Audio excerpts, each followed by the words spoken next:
All right, both speakers out of the amp, and I can read all the markings now, and they are indeed Jensens C12Ns from the 37th week of 1963, and both of them read open, so the voice coil no longer has any resistance. So that's not a good sign.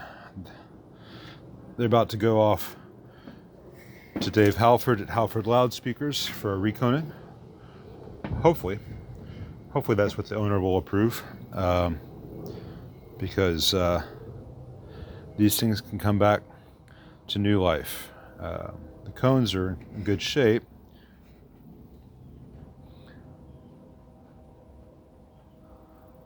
Kind of stiff. Look at the tear there. So the cones aren't that great shape. There's definitely a stiffness. And I can hear the voice coil rubbing. This mic's not going to pick it up. This one's got more resistance, like it just froze up.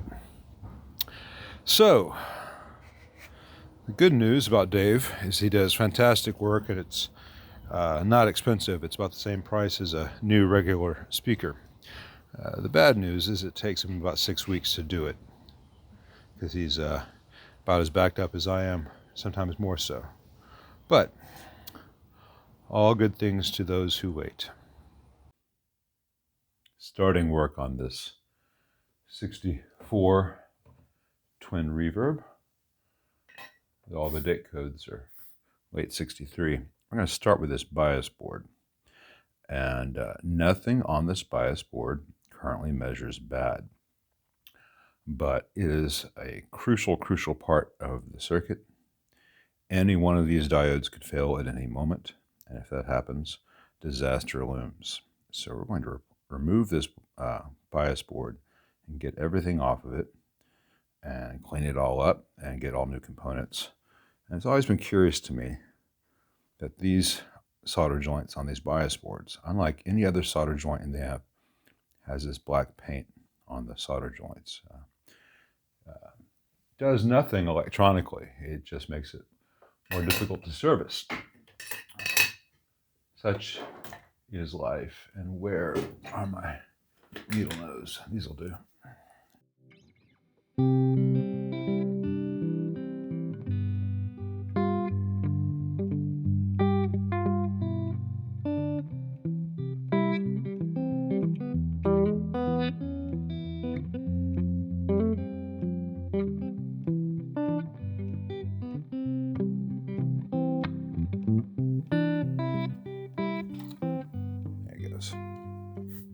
Board is out,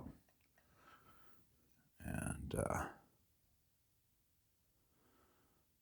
all that nasty black paint makes it really hard to service these in situ. So I take it out of situ. Well, these 1-watt carbon comp resistors were really good for their time. It's not the best choice for a power supply roll. I use a 2-watt metal film on that. And this is out of the audio path, so there's no magic from a carbon composite there. And while this Nishikon cap was a quite good choice when this work was done, it's going to get replaced with a new cap just because I'm redoing a lot of stuff at the same time. And I want everything on this board to be dated the same. We'll get all that dirt and flux off here as well.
All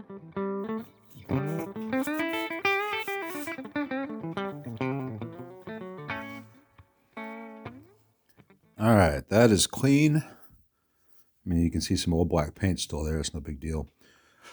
It is clean, has no contaminants in or on the board. Whatever isopropyl alcohol might still be in this fiberboard will evaporate over the next 10 minutes or so.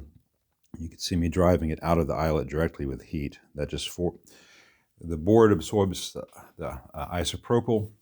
When you heat that, it expands out and it pushes any water or any other moisture in the board out, displaces it. The alcohol displaces it and then evaporates.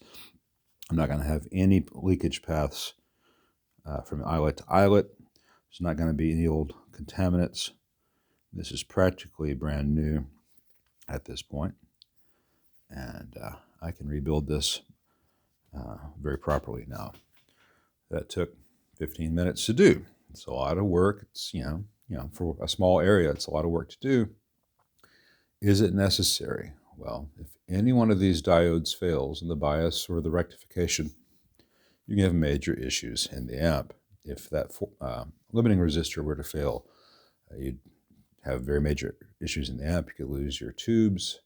In this case, the 6L6s in this amp are some old RCAs. If they're working right and sounding good, that's easily $400 plus in tubes that you could lose because of a 34-cent resistor. It's best, when it comes to the bias stuff and the filter caps stuff, to get it exactly right. So you tell me, is a 1964 twin reverb with new old stock RCA, or at least old stock RCA 6L6s worth spending 15 minutes on? I think so.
All right, now I've got everything in here and everything's installed. And even though I've done this a million times, I still check that the bands on the right on these 6 and the bands on the left on the bias, that makes this a negative voltage, makes these a positive voltage.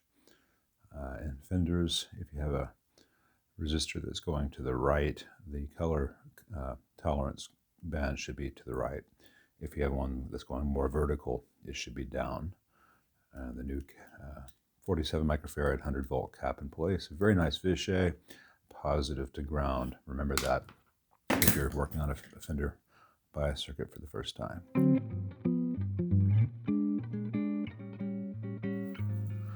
All right, time to put it back in the amp. All right, step 1 is to get that old bit of solder off the ground wire.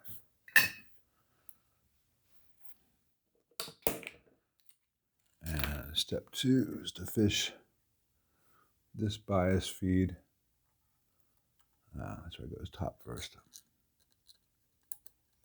Through there. And the reason that one goes under the board and then connects from the bottom, whereas the white bias connection just goes from the top, is that this is the actual bias supply going to the grids of the output tubes, and this one must not fail.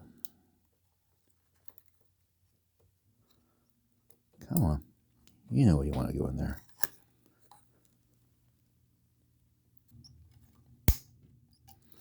The white one is just a reference going to the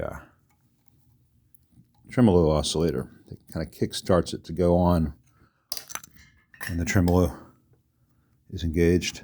There we go. And if the white one comes disconnected, all that happens is the tremolo is relatively slow to start. It takes maybe 2 to 4 seconds.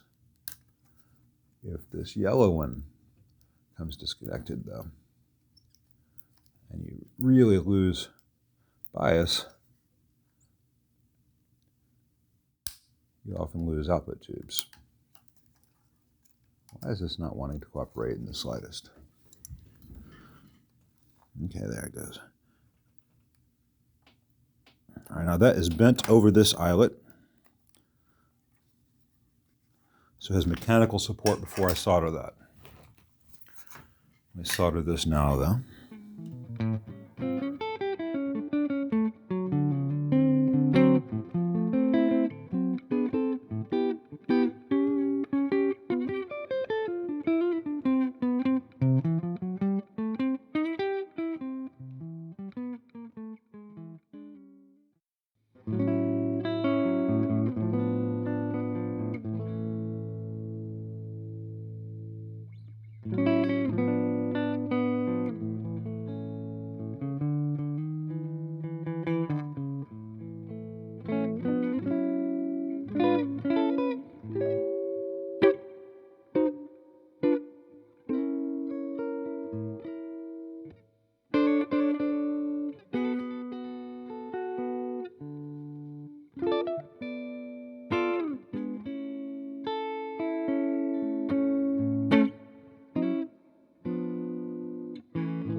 So that does it for this video, I think. This bias card, the little bias board and all the components on it are about as good as it gets, aside from this electrolytic needed changing in 10 to 15 years. Everything else in here should last another 20 to 40 years easily, or longer. I think that's it for this video, just due to length. Instead of just doing one mega video on this amp, I'm going to be doing a series of shorter ones so I can go into real detail on each bit. The next video will be taking a look at the phase inverter and some of the values in there that have drifted over the years. Values in places where this is AB763, even though it's an AA763 amp with AA763 filter caps. And I think in the next video we'll also do some of the coupling caps that have been changed out over the years and putting them back to class 2 ceramics. But should be fun.